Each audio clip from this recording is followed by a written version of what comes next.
নমস্কার বন্ধুরা, আমি ঝুমা আর আমার কুকিং চ্যানেল ঝুমাস কুকিং ওয়ার্ল্ডে আপনাদের সকলকে স্বাগত জানাই। আজ আমি আপনাদের সাথে কোনো রেসিপি শেয়ার করব না। আজ আমি রান্নাঘরের কিছু প্রয়োজনীয় আর গুরুত্বপূর্ণ টিপস আপনাদের সাথে শেয়ার করব। রান্না করার সময় যে ছোটোখাটো ভুলগুলো আমরা করে থাকি তা আমার আজকের টিপসগুলো জানা থাকলে আর কখনোই হবে না। তাই রান্না করাটাকে আরও সহজ করে তুলতে জেনে নিন আমার আজকের টিপসগুলো।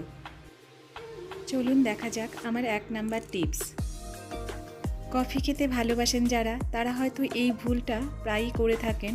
অনেক সময় কফি করার সময় কফির পরিমাণ বেশি পড়ে গেলে তেতো হয়ে যায় এবং আমরা সেই কফিটাকে ফেলে দিতে বাধ্য হই।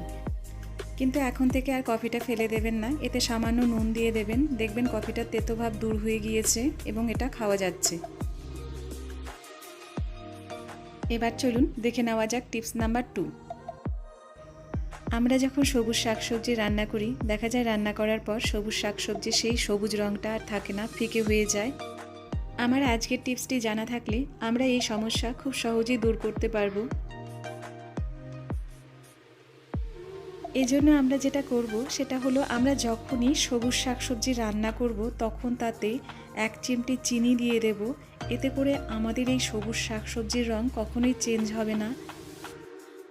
রান্না করার পরেও দেখা যাবে একই রকমের সবুজ রয়ে গিয়েছে এই সবুজ শাকসবজির রং, এবং রান্না করার পরেও দেখা যাবে এই সবুজ শাকসবজিগুলো ঠিক আগের মতনই সবুজ এবং ফ্রেশ রয়ে গিয়েছে এবং দেখতেও বেশ সুন্দর লাগবে।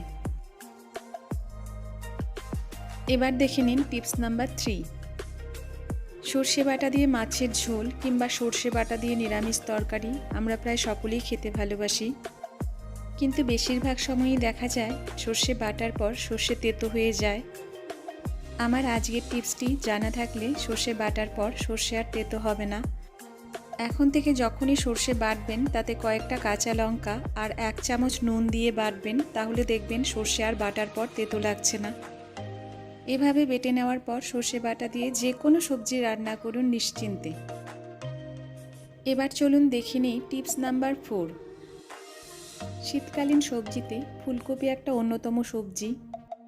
ফুলকপি দিয়ে আমরা প্রায়ই নানান ধরনের রেসিপি তৈরি করে থাকি, কিন্তু বেশিরভাগ সময়ই দেখা যায় ফুলকপি রান্না করার সময় এবং রান্না করার পর সেগুলো আর আস্ত থাকে না, সেগুলো ভেঙে প্রায়ই টুকরো টুকরো হয়ে যায়।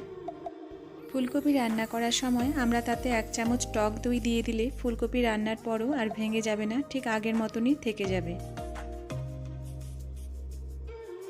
এবারে আসা যাক টিপস নাম্বার 5-এ। যে কোনো ধরনের ডাল প্রেসার কুকারে সেদ্ধ করার সময় বেশিরভাগ সময়ই ডাল ছিটকে বাইরে বেরিয়ে আসে এবং প্রেসার কুকারের চারিদিকে ছড়িয়ে যায়। আমার আজকের টিপসটি জানা থাকলে ডাল রান্না করার সময় আর কখনোই প্রেসার কুকারের বাইরে ছিটকে বেরিয়ে আসবে না। এজন্য যখনই ডাল রান্না করবেন তখন প্রেসার কুকারে ডালের সাথে 1 চামচ তেল দিয়ে দেবেন, দেখবেন প্রেসার কুকারের বাইরে ডাল ছিটকে বেরিয়ে আসছে না। এবার দেখে নেওয়া যাক টিপস নাম্বার 6। অনেক সময় দেখা যায় ডিম সেদ্ধ হয়ে যাওয়ার পর যখন ডিমের খোসা ছাড়াই তখন ডিমের বেশিরভাগ অংশই খোসার সাথে লেগে থাকে। এই সমস্যা দূর করার জন্য আমরা যখনই ডিম সেদ্ধ করব তাতে 1 চামচ নুন দিয়ে দেব, তাহলে দেখা যাবে ডিম সেদ্ধ হয়ে যাওয়ার পরও খুব সহজে খোসা থেকে ছাড়িয়ে নেওয়া যাচ্ছে। বন্ধুরা, এই ছিল আমার আজকের টিপস। ভালো লাগলে চ্যানেলটিকে সাবস্ক্রাইব করার অনুরোধ রইল, আর পাশে থাকা বেল আইকনটিকে প্রেস করুন, তাহলে পরবর্তী নোটিফিকেশনসগুলো আপনাদের কাছে পৌঁছে যাবে। আজ আর নয়, ফিরে আসবো নতুন কোনো রেসিপি নিয়ে। ততক্ষণ ভালো থাকুন, সুস্থ থাকুন।